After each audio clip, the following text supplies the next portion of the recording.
I arrived at the Minneapolis airport 3 hours early, not because I was anxious, but because I was excited.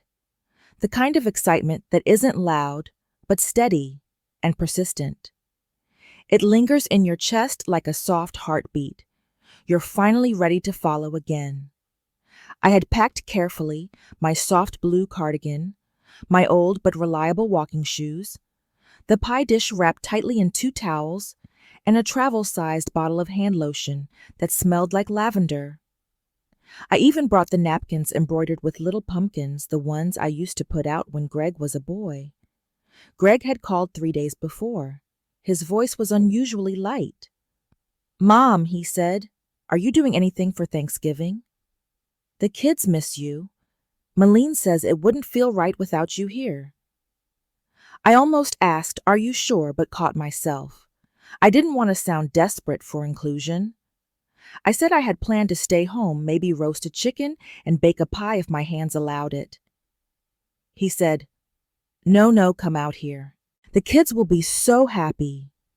He didn't offer to book the flight. I didn't ask. I used the envelope I'd been saving Christmas money tucked away for emergencies. I thought this counted. So I booked the ticket. Not because I didn't enjoy solitude, but because I still believed I mattered to someone. Now I sat at gate 3A. Outside, snow drifted lightly across the runways. I watched as families reunited, daughters hugging fathers, grandmothers welcomed with flowers and hand-drawn signs. A man in a denim jacket held his crying wife as their toddler clutched her leg. There was laughter, joy, movement. And then there was me, motionless, waiting. 42 minutes passed after landing. I didn't want to be the kind of woman who fussed. I didn't call immediately. Instead, I reread Malene's last text. "We'll be there. Kids can't wait to see you." That was 2 hours ago. I kept my coat folded neatly on my arm. I didn't want to wrinkle it. I stood near the arrival sign, willing myself to remain hopeful. I had told myself I'd give them time. Maybe they were caught in traffic. Maybe they were circling the terminal. Then my phone buzzed. Not a call, not a text, a notification. I opened it. There they were, Greg, Malene, Ruby, and Elliot, all smiling around a polished table, candles, lit mashed potatoes piled high. The pie wasn't mine. The caption read, "Full house, full hearts. Happy Thanksgiving." There was no seat saved for me. I blinked. I stared. I felt the ground shift, not violently, just enough to remind me I had been forgotten, not lost, not misplaced, just left out. I stood still for a long time, not from shock, but from recognition. That small, quiet knowing in the gut that you've been replaced, if not intentionally, then carelessly. The worst part, I wasn't even angry. That would have meant I still expected better. I pulled my coat on slowly, one arm at a time, like a woman preparing for weather she didn't choose. I adjusted the handle on my suitcase and started walking. Not toward the exit sign. Not toward the family I once would have chased down for answers. Just away. Outside, the wind slapped my face gently but firmly. I looked around. Other people were hugging, smiling, getting in cars, moving forward. I wasn't. But I would. I pulled out my phone and dialed Greg anyway. 1 ring, 2, voicemail. I left a message. "Hi, honey. I'm here. I'm at door B. Hope everything's all right." But I already knew it wasn't. There's a particular kind of silence that answers when love stops being mutual. You don't hear it. You feel it. It rests heavy in the chest. It doesn't roar. It doesn't scream. It just hums like a dial tone long after the person on the other end has hung up. I stood beneath the airport sign suitcase, in one hand pie dish in my bag, and a truth settling in my bones. I came because I believed I still belonged. But maybe love had stopped waiting for me. I didn't head back to the terminal. I didn't check for shuttles or wait under the awning for some miracle. Instead, I walked. Slowly. The suitcase wheels rattled across cracks in the sidewalk, like they were echoing my thoughts, stubborn, uneven, unwanted noise. I passed couples arguing about parking tickets, a man talking too loudly into his phone, a mother comforting a fussy baby. The world was moving around me like I wasn't part of it anymore. And then I saw it. A diner. The kind with a faded neon sign and yellowing posters in the windows. It smelled like frying oil and cinnamon. I pushed open the door.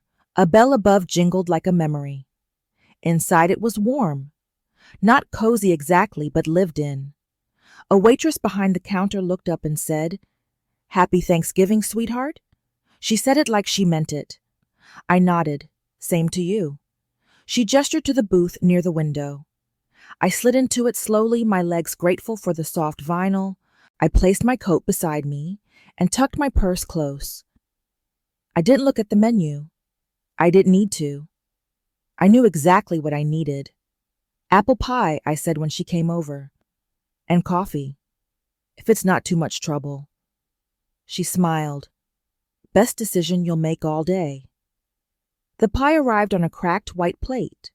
Warm, golden, a little uneven. A scoop of melting vanilla ice cream leaned against it. The coffee was bitter and burned, but it was hot. And somehow it tasted honest. I took the first bite, and my eyes stung, not from sadness, but from release. The crust flaked against my tongue like something I forgot I deserved. Not perfection, not grandeur, but care, thoughtfulness, effort. Across from me, a man in a UPS jacket was flipping through a newspaper. An older couple held hands in silence. No one stared. No one asked why I was alone. And for the first time that day, I was thankful. Thankful for warmth, for cinnamon, for a booth that didn't ask questions. The waitress returned with the check and placed a small white bag on the table. "Another slice to go," she said with a wink. I hesitated for just a moment, then nodded. "Yes. For later." She grinned. "Good. Best decision you'll make all week." I left a generous tip. Not because I had extra, but because I understood the value of being seen, of being gently offered space when the rest of the world closes the door. Outside, the wind hadn't softened. It never does for long. But I walked with a little more weight in my pocket, and a little less in my chest. I didn't know where I'd sleep yet. I just knew I wouldn't go back to the airport. Not tonight. And definitely not waiting. The diner emptied slowly as the light faded outside. I sat in that booth longer than I expected, watching the waitress refill coffee for the UPS man, hearing the faint scrape of forks on ceramic, smelling the sharp tang of grease and cinnamon in the air. I didn't feel ready to go back into the cold, not yet. But the world doesn't wait forever. Eventually I stood, gathered my things, and stepped back into the crisp November night. The wind was sharper now, and the warmth of the diner clung to my skin like a memory. I kept walking, not toward anything specific, just away from what I had hoped for. About 2 blocks down, I found it. A roadside motel tucked between a closed tire shop and a gas station. Its sign flickered, one of the letters burnt out. A lone vending machine glowed near the office door. Inside the lobby was quiet. A faded sports game played on a small TV mounted near the ceiling. The man behind the counter didn't look up until I cleared my throat. "Room?" I asked. He studied me for a moment, my silver hair, my sensible shoes, the little white bag of pie still swinging from my wrist. "Room 114, he said at last, handing me a worn brass key attached to a plastic tag. "End of the row." I nodded. "Thanks." The key was cold in my hand. I wheeled my suitcase past rows of identical doors, paint peeling at the edges, numbers crooked. I found the last one, room 114. The brass number was half missing. I pushed the key into the lock and turned. The room was small. One bed with a scratchy-looking brown bedspread. 2 mismatched lamps. a television older than either of my grandchildren. But it was warm. That was enough. I peeled off my coat, sat down on the edge of the bed, and stared at nothing. Just sat. The silence in the room wasn't heavy. It wasn't sad. It was just honest. I placed the pie box gently on the nightstand. Then I reached into my purse and pulled out the small leather notebook I always kept with me. The pages were blank, clean, waiting. So I wrote. Not about what had just happened, but about everything that had led to it. The missed birthdays, the rushed phone calls. The way Malene always said, if it's not too much trouble, when inviting me like my presence was a chore to be negotiated. I remembered last Christmas, how I took the bus in a snowstorm because no one offered to pick me up. I brought the ham. They brought silence. I thought about Greg's 40th birthday when I sent him a monogrammed wallet. He texted back, "Thanks everyone," in a group message. I wasn't even sure he knew it was from me. The thing is, I didn't expect parades or thank you speeches, but I had hoped quietly, stubbornly, that I still mattered, that I still counted. I closed the notebook slowly. I didn't cry. I just turned out one of the lamps and climbed into the bed fully clothed, too tired to change, too hollow to unpack. Outside, a car engine coughed and faded. Somewhere nearby, a toilet flushed. The radiator ticked and groaned to life. And I lay there, not broken, just still. I woke up to the sound of a radiator hissing softly like it had been whispering all night. My body ached, not in the sharp way that age sometimes delivers, but in a deep, settled way, like my bones were tired from carrying things that words had never spoken. The motel room smelled faintly of old cleaning solution and the plastic of the TV remote. I hadn't unpacked. I hadn't even changed clothes. My coat was still draped over the chair. My shoes were where I'd slipped them off by the door. I sat up slowly and reached for the little notepad again. The pages from last night were still open, the ink slightly smudged where I'd rested my wrist too long. But I didn't pick up the pen. Not yet. Instead, I sat there in that strange, humming quiet and thought. Not about blame. Not about who should have come or who failed to text, but about what I had learned in the stillness. There is a silence that bruises you, the kind that comes from being excluded, erased, overlooked. It makes you question if you were ever wanted in the first place. But there's another kind of silence, too, one that comes after you stop waiting, after you stop chasing someone else's invitation. That silence is heavier, yes, but it's yours. It's honest. At 8:00 a.m., I walked down to the motel office. The man behind the counter was sipping coffee from a styrofoam cup, his eyes on the small TV. He barely looked at me. "Checking out," I said. He nodded, slid the key from the counter, and didn't say anything more. I didn't expect him to. Outside, the air was cold and sharp and clean. The frost sparkled on the sidewalk like tiny diamonds. I took a deep breath and let it sting my lungs. Then I started walking again. Not toward home, not toward family, but toward clarity. About a mile down the road, I passed a small mailbox painted bright red. Behind it was a squat little building with a sign that read, "Coffee and Copy." I paused. Inside it was warm and smelled like fresh muffins and toner ink. The woman behind the counter smiled like she meant it. "Help you with something?" she asked. I nodded. "I'd like to buy a stamp. And an envelope, please." She handed them over and I took a seat by the window. I opened my notebook and pulled out a clean sheet of paper. And I wrote. Not to Greg. Not to Malene. Not even to the kids. I wrote to myself. A letter I didn't know I needed until the pen was moving. It said, "You are allowed to stop waiting. You are allowed to go where you are not forgotten. You are allowed to begin again." And when I sealed the envelope, I didn't feel broken anymore. I felt like someone worth mailing a letter to. The next morning, I stood outside the bank before the doors even opened. There was a thin layer of frost on the concrete steps, and I could see my breath hanging in the air. I wore my old wool coat, the one Greg used to say made me look like someone from a black and white movie. I clutched my purse tightly, not from fear, but from certainty. I was done giving pieces of myself away. When the teller finally opened the door, I stepped inside. It smelled like printer toner and lemon floor cleaner. Familiar. Controlled. Safe. "Good morning," the woman at the desk said. "How can we help you today? I'd like to review all my recurring payments," I said calmly. Charities, transfers to family members, anything scheduled.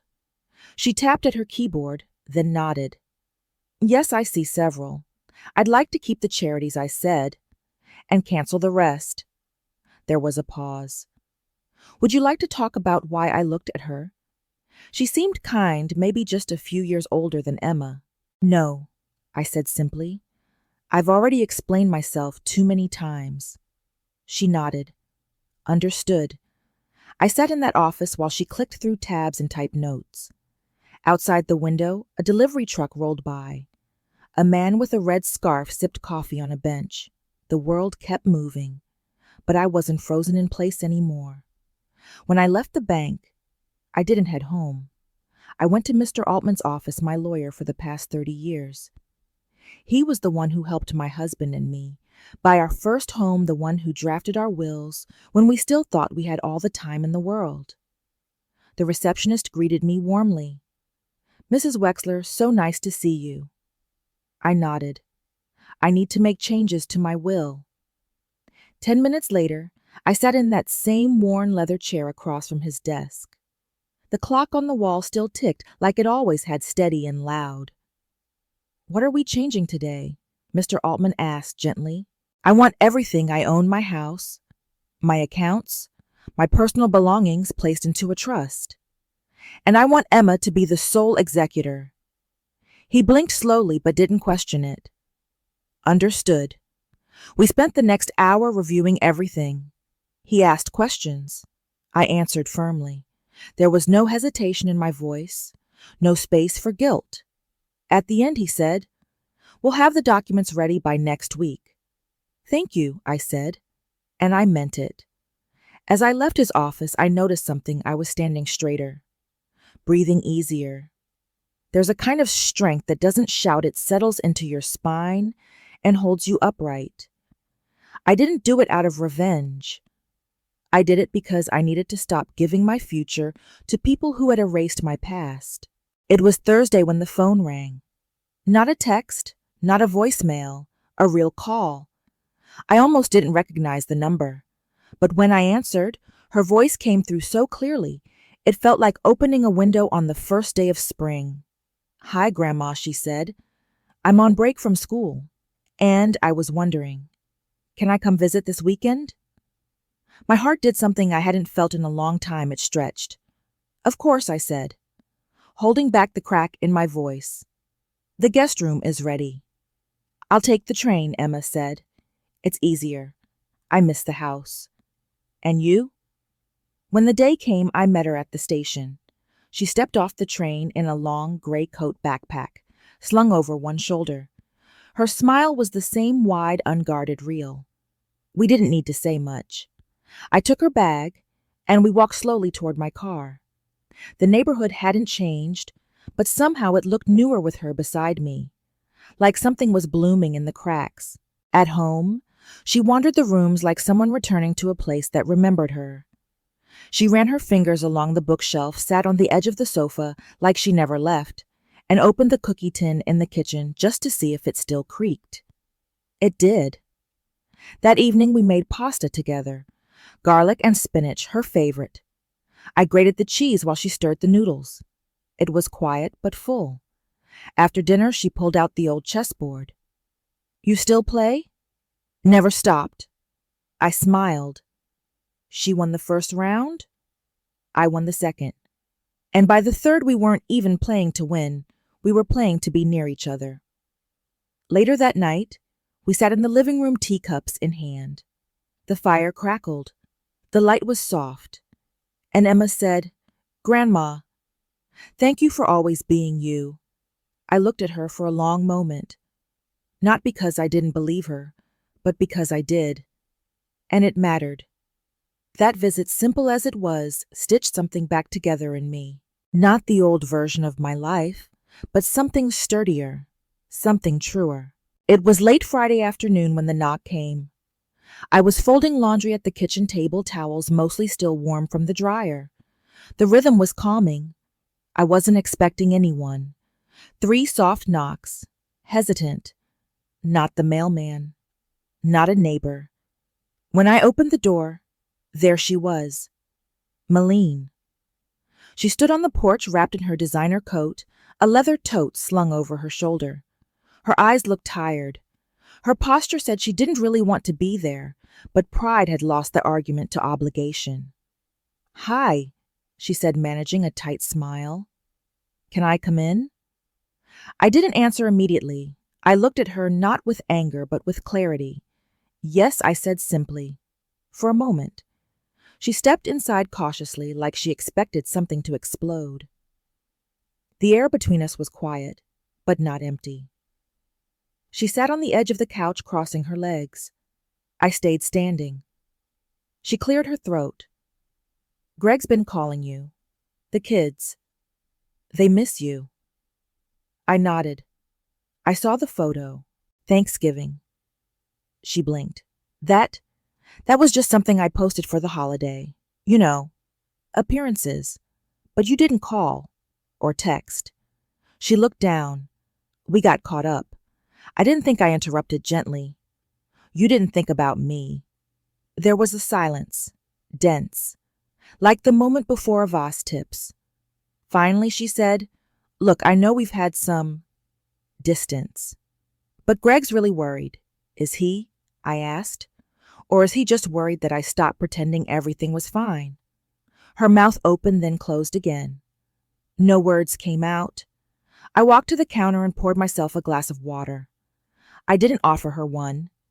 You know, I said for years I accepted scraps, late invites, cold thank yous, a chair near the door. I told myself it was enough because it came from family. And it was enough. She asked, voice quieter now. "No," I said, but I kept saying yes, because I thought saying no would mean I'd lose everything. Turns out, I only lost myself. She stood up. "I didn't come here to fight. I didn't invite you to." There was another pause. She looked around the room at the neat bookshelf, the chessboard still set, the tea kettle humming on the stove. "Well," she said, reaching for her tote, "I'm sorry you feel this way." I almost smiled. "No. You're sorry I stopped accepting less than I deserve." She didn't reply, just walked to the door. At the threshold, she turned back. "Greg really is worried." "He should be," I said calmly. "Not because I'm gone, but because I'm not coming back." That night, I didn't sleep easily. Not because I was troubled, but because my mind was active in a way it hadn't been for years. I lay in bed with the lamp on the notebook beside me and the soft sound of the radiator ticking into the silence. At some point, I sat up and opened the notebook again, not to write a letter, but to make a list. Not of groceries, not of chores, but of things I no longer owed. I wrote, "I don't owe explanations for why I stepped away. I don't owe apologies for choosing peace over tradition. I don't owe time to people who only remember me when it's convenient. I don't owe silence when my heart needs to speak. I don't owe forgiveness without accountability. I don't owe my love to those who've stopped earning it." I underlined the last one twice. The truth is, we get so used to giving, especially as women, as mothers, as grandmothers, that we forget how to measure our worth without someone else's approval. But in that quiet room, with no one watching, I saw myself clearly. Not as someone's mother, not as someone's disappointment, but as someone still whole. I set down the pen and looked around the room. The walls were the same soft cream. The bookshelf still held my favorite poetry. The kitchen smelled faintly of chamomile and lemon, but everything felt brighter. It wasn't happiness exactly. It was alignment. Later that morning, I opened the curtains wide. The winter sun streamed in like an offering. I lit a candle not for anyone else, but for me. I played an old jazz record and made breakfast just the way I liked it. 2 eggs, sourdough toast, black coffee, and a sliced pear. Then I set one place at the table, mine. And for once it felt like enough. It was Sunday afternoon when my phone rang again. Greg. I let it buzz 3 times before I picked it up. Not out of pettiness, just to give myself space. To remind myself that I was no longer on call for someone else's guilt. Hi, Mom, he said, his voice oddly cheerful. Just checking in. Wanted to see how you've been. I didn't answer right away. There was a time when I would have rushed to fill the silence, to reassure, to smooth things over, to pretend. But not now. I've been well, I said finally, quiet, focused. He cleared his throat. Malene told me you were upset. I smiled to myself. I wasn't upset, I said. I was awake. There was a long pause. You know, Greg said we're still your family.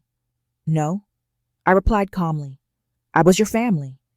You haven't been mine in a long time. He started to speak again, but I interrupted gently but firmly. I'm not angry, Greg. I'm just done performing forgiveness for people who confuse proximity with care. More silence. Then he sighed. Okay, I don't want things to be weird. They've been weird for years, I said. We just stopped admitting it. He said goodbye after that. Not warmly, not cruelly, just flat, like someone closing a door they'd already walked away from. I set the phone down and didn't cry.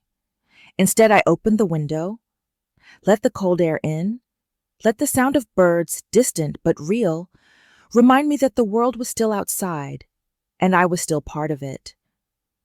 I wasn't waiting for Greg to apologize anymore. I wasn't waiting for anyone to catch up. Sometimes closure doesn't come in the form of a grand moment. Sometimes it comes when you finally stop expecting the person who hurt you to heal you too. I didn't decorate for Christmas that year. No stockings, no glittering garland, no extra chairs at the table. I didn't do it out of spite. I didn't do it out of sadness either. I did it out of peace. I placed one white candle in the center of the table. Not for anyone else, just for me. I lit it the way my mother used to, slowly with both hands like setting fire to a promise. The flame danced gently steady and alive. And I let it burn while I brewed tea-sliced apples and turned on a quiet instrumental playlist. Not holiday music, just music I liked. Later, I took out the photo albums, old ones with cracked spines and faded pages. I ran my fingers along the memories. My wedding day, Greg as a baby, Emma in pigtails on the porch holding a toy camera. Some moments made me smile. Some made me ache. But none of them made me regret. There is a quiet kind of goodbye. Not the one where you shout or cry, but the one where you finally sit in your own chair, light your own candle, and stop setting a place for people who never show up. That's the goodbye I chose. Emma called that evening. Her voice was full of color. Hi, Grandma. I just wanted to say, I loved our weekend together. So did I said, smiling into the phone. I found the chess piece I dropped in my bag, she added with a laugh. It's the Black Knight. I think it wants a rematch. Anytime, I said, you always have a seat here. Not everyone deserves a seat in your life, but some do. And when you find the ones who do, you hold them gently and never out of obligation. That night, I sat with my tea by the window, watching the light inside flicker against the dark world beyond, and I felt something simple, whole.